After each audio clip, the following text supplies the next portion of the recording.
Good evening, America. I'm Carl Tuckerson, and you are in the Political Asylum. Our top story tonight.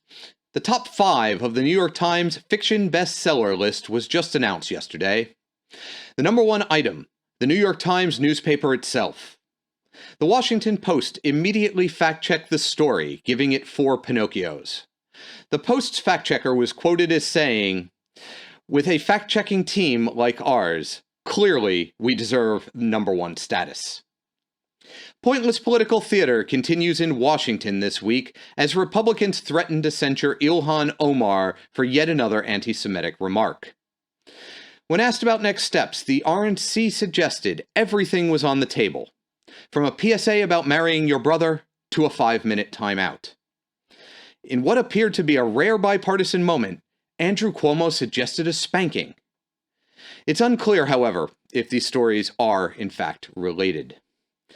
Maple syrup prices went through the floor this week as a new endless supply of sap has been discovered. When asked if the spigot in his head was uncomfortable, Mitch McConnell's team said, "For $10 million, you can learn to live with anything." Now let's do a quick ad break. This show has been brought to you by the Portland Chamber of Commerce. Come visit Portland. It's a riot. Ron Paul's plan to audit the Fed gained new life as the administration appointed the Hollywood accounting firm of Rich White Guy and Associates to look into the matter. The firm immediately refused all questions, instead pointing reporters to their lawyers' offices of "We Sue You."